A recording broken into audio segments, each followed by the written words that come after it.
Es bueno volvernos a encontrar. Bienvenidos. Nos alegra que podemos acercarnos al estudio de la palabra de nuestro Dios y conocer más acerca de esta gloriosa esperanza. El título del tema en esta ocasión es Confianza en la palabra de Dios. Ese es el tema en esta ocasión. La confianza que debemos de tener en la palabra de Dios. Eso fortalece las razones para que nosotros podamos creer en las promesas de nuestro Dios. Las promesas que son seguras. La palabra que es segura. La confianza, la certeza, la seguridad que debemos de tener en la palabra de nuestro amado Dios que no falla. La lectura bíblica en esta ocasión la encontramos en el libro de Primera de San Pedro, capítulo 3, versículo 15. La palabra de nuestro Dios dice: sino santificad a Dios el Señor en vuestros corazones, y estad siempre preparados para presentar defensa con mansedumbre y reverencia ante todo el que os demande razón de la esperanza que hay en vosotros. Las palabras del apóstol San Pedro aquí son valiosas. Debemos de santificar a nuestro Dios con nuestra vida. Debemos de honrar y glorificar su nombre. También debemos de estar preparados para dar razón de la esperanza que hay en nuestros corazones a todo aquel que demande razón de la esperanza que hay en nosotros. Queridos amigos, tenemos que aceptar la segunda venida de nuestro Señor Jesucristo del mismo modo que debimos de aceptar su primera venida, solamente por fe. La fe es la certeza de lo que se espera, la convicción de lo que no se ve, según Hebreos capítulo 11, versículo 1.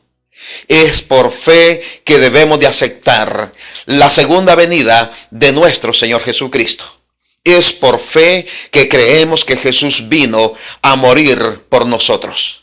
Así que la fe debe de ser característica en la esperanza que tenemos como hijos de Dios. Después de todo, si nosotros pudiéramos haber visto todo esto, ¿quién necesitaría fe para ello?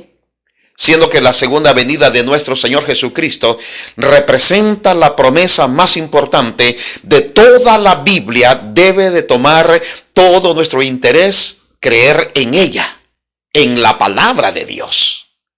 Queridos, con solo pensar que esa promesa representa el inicio de nuestra vida eterna, eso nos llena de un sentimiento muy solemne y de agradecimiento a nuestro Padre eterno. Esa esperanza nos llena de entusiasmo y de determinación para vivir la vida agradando a nuestro Salvador, el Señor Jesús. Con solo pensar que ya no estaremos más sujetos al pecado ni a la muerte, nos hace esperar con ansias su retorno. Jesús volverá para cambiar de raíz todo el estado de cosas que hoy en día nos hacen totalmente infelices. Con solo pensar que todos nuestros anhelos serán cumplidos, que nuestros proyectos más elevados alcanzarán su máximo resultado. Será el momento del gran encuentro. Familias que habían sido separadas por la muerte estarán juntas. Todas las historias y experiencias que no pudimos compartir con nuestros seres amados por la separación, ahora podremos contarlas y vivirlas en su plenitud. Tendremos todo el tiempo, la eternidad, para fortalecer las relaciones que por causa del pecado se habían deteriorado. Queridos, seres amados que la muerte nos arrebató, los volveremos a encontrar para nunca más volvernos a separar. Sin duda, hay muchos anhelos que deseamos ver cumplidos cuando estemos con Cristo en la eternidad. Pero, ¿qué razones tenemos para creer que todo eso va a suceder? Estas son cosas que todavía no las hemos visto, pero por nuestra fe en esa esperanza, esa fe se renueva a su plenitud. Tenemos la seguridad, la convicción de que Jesús va a volver. Esa gloriosa esperanza sin duda nos hace vivir la vida hoy día con el mayor entusiasmo posible. Nos eleva más allá de cualquier presión que la vida nos presenta. Queridos, ¿por qué se nos pide que creamos en cosas que todavía no se ven? No significa que tengamos que creer en ellos ciegamente. Por el contrario, Dios nos ha dado razones, y muy buenas razones, para confiar en Él y en las promesas que por el momento no se ven. Y una de esas buenas razones procede del capítulo 2 del libro de Daniel. Si repasamos brevemente Daniel capítulo 2, recordaremos cuáles son los 6 principales reinos que se describen aquí. Este fue un impresionante sueño que Dios le dio a ese monarca babilónico, a Nabucodonosor. Nadie pudo declarar al rey lo que ese sueño significaba hasta que Dios, nuestro Padre, se lo reveló a Daniel después de oración ferviente. Piensa en lo que nuestro Dios nos muestra en Daniel capítulo 2. Cómo este capítulo 2 de Daniel puede fortalecer nuestra fe y la seguridad en el reino de nuestro amado Señor Jesucristo. Aquí en este capítulo 2 se nos menciona el sueño que tuvo Nabucodonosor, rey de Babilonia. El problema fue que él olvidó totalmente lo que había soñado. Por lo tanto, mandó a llamar a todos sus consejeros, entre ellos magos, adivinos, sabios, a todos, para que le dijeran solamente 2 cosas: ¿qué había soñado? Y segundo, ¿cuál era la interpretación de ese sueño? Todos los consejeros a una le dijeron: dinos cuál es el sueño. Y el rey les dijo: no lo recuerdo, lo olvidé totalmente, pero quiero que me digan qué fue lo que yo soñé y cuál es la interpretación de ese sueño. De lo contrario, todos van a ser muertos. Por lo tanto, este era un asunto apremiante, totalmente delicado. Era una verdadera emergencia en la corte. Los sabios, los adivinos, los consejeros, todos estaban en peligro de muerte, aún Daniel. La vida de este profeta de Dios y de sus compañeros estaba en peligro de muerte también. Entonces, después de pedir tiempo al rey y de orar a nuestro Dios, le fue revelado el sueño y su interpretación a Daniel, lo que el rey estaba demandando. Queridos, fue de esta manera, por medio del profeta Daniel, que nuestro Dios le presentó la historia de las naciones a este poderoso rey de la antigüedad, comenzando con el imperio de Babilonia y terminando con la segunda venida de nuestro Señor Jesucristo.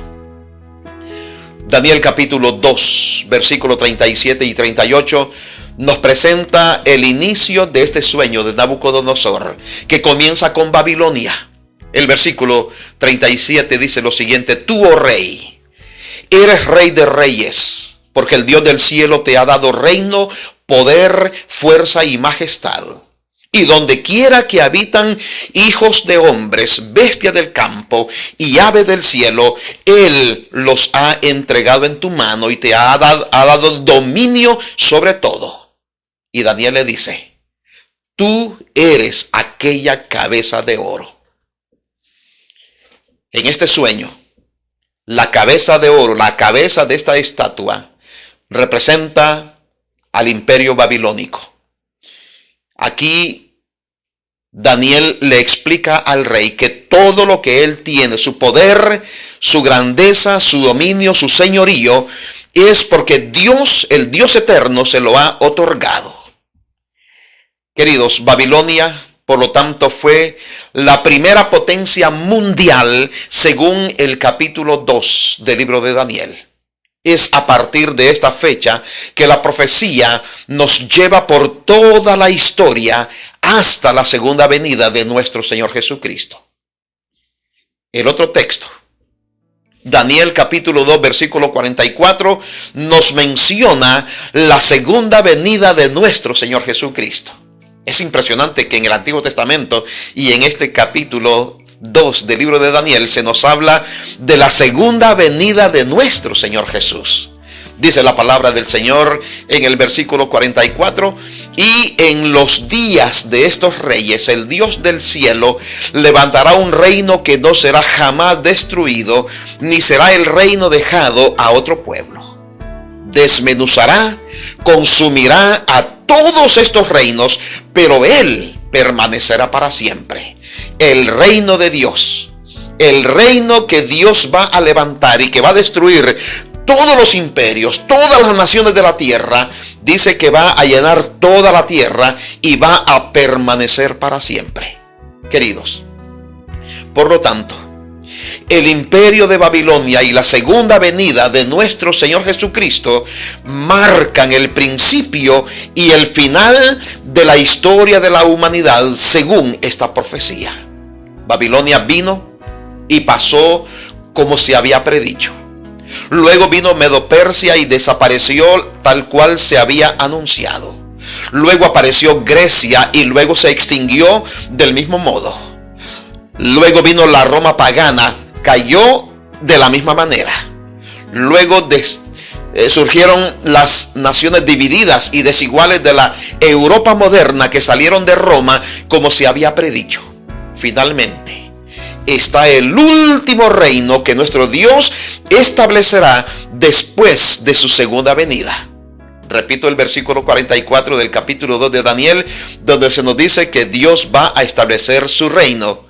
Y en los días de estos reyes, el Dios del cielo levantará un reino que no será jamás destruido, ni será el reino dejado a otro pueblo. Desmenuzará y consumirá a todos estos reinos, pero Él permanecerá para siempre. Todos los imperios terminaron y vino otro, y surgieron naciones poderosas. Sin embargo, en el establecimiento del reino de nuestro amado Dios, este reino no será dejado a otro pueblo. Queridos amigos, Daniel, escribiendo más de 500 años antes de nuestro Señor Jesucristo, estaba en lo correcto con respecto a los primeros 5 reinos. Su registro perfecto acerca de ellos nos da abundantes razones para confiar en el último reino, el único y eterno. Desde nuestro punto de vista privilegiado en el tiempo, porque podemos ver lo que ya ha sucedido, este último reino no ha llegado todavía. Este es el reino que Cristo Jesús va a establecer en ocasión de su regreso, en ocasión de su segunda venida. Considerando lo que está escrito en el texto y lo que ha ocurrido en la historia, queridos amigos, confiar en la promesa de este reino final parecería la única cosa lógica y razonable que nosotros podemos hacer. No podemos confiar en reinos terrenales. No podemos confiar en otro reino que es el reino de nuestro Señor Jesucristo. No podemos confiar en otras promesas. Solamente en la promesa de nuestro Salvador, de nuestro Señor Jesucristo. Queridos amigos, esta es una razón fundamental para creer en la segunda venida de nuestro amado Señor Jesús. Queridos amigos, queridos hermanos, muchas veces nuestra fe vacila hasta el punto de la desesperanza. Muchas veces nos sentimos que las cargas de nuestra vida diaria son difíciles de llevar. También la desesperanza que vemos en el corazón de las personas que conocemos por sus sufrimientos que les aquejan. Eso de alguna forma nos desorienta. A veces pensamos que las cosas no van a ser mejores en algún futuro. avanzamos con nuestros pies cansados y las rodillas endebles, seguramente al destino seguro, que es la muerte. Pero en verdad, las profecías de la palabra de nuestro amado Dios, especialmente las que conocemos con su fiel cumplimiento, renuevan nuestra esperanza. Son estas las que confirman nuestra fe. Tenemos un glorioso destino. Hay una maravillosa ruta que lleva a nuestros pies cansados. Es hacia la patria celestial. Ese es nuestro norte. Y las profecías bíblicas que se han cumplido fortalecen nuestras razones para creer firmemente en la palabra de nuestro amado Dios. Queridos, varias de las señales que Jesús anunció señalan el cumplimiento de sus palabras. Las guerras, hambres, pestes, terremotos, huelgas, plagas, el envejecimiento de la tierra, inundaciones, incendios, falta de productividad de la tierra, la contaminación ambiental, los basureros químicos, el calentamiento global y muchos más. Vemos el exacto cumplimiento en nuestros tiempos. Solamente basta ver las noticias y darnos cuenta que lo que Jesús profetizó como señales del tiempo del fin se han cumplido y se están cumpliendo con exactitud. Eso, queridos amigos, nos llena de confianza en la palabra de nuestro Señor Jesucristo. Recordemos que el propósito de las profecías es para que creamos en nuestro Salvador, para que creamos en la palabra profética más segura. Definitivamente, las profecías cumplidas como las de Daniel capítulo 2 nos ayudan para tener firmes razones para creer en las promesas de nuestro Dios. Que nuestro Padre eterno nos ayude para prepararnos cada día, para que ese acontecimiento que suceda pueda ser parte de nuestra vida y parte de nuestra experiencia. Que podamos estar preparados para tener y ser parte de esa segunda venida de nuestro Señor Jesucristo. Que podamos poner nuestra vida en armonía y en paz y en buena relación con nuestro Salvador. Y no solamente eso, que podamos compartir las buenas noticias con aquellos que todavía no saben que Jesús viene pronto. Sí, queridos amigos, tenemos muy buenas razones para creer en la palabra de nuestro amado Dios. Esto se va a cumplir. Esto va a suceder. Esa es la esperanza gloriosa que tenemos en nuestros corazones. Vamos a orar. Padre querido, muchas gracias por su palabra. Gracias por ayudarnos a través de su palabra para fortalecer nuestra confianza, nuestra fe, nuestra convicción, nuestra certeza en el retorno de Jesús. Ayúdenos a estar preparados y también ayúdenos a preparar a otros. Que podamos esperar con ansias ese día, ese momento, cuando veamos a Jesús venir en las nubes de los cielos. Gracias, querido Padre, por su palabra. Le agradecemos en el nombre bendito del Señor Jesús. Amén, Señor. Y amén.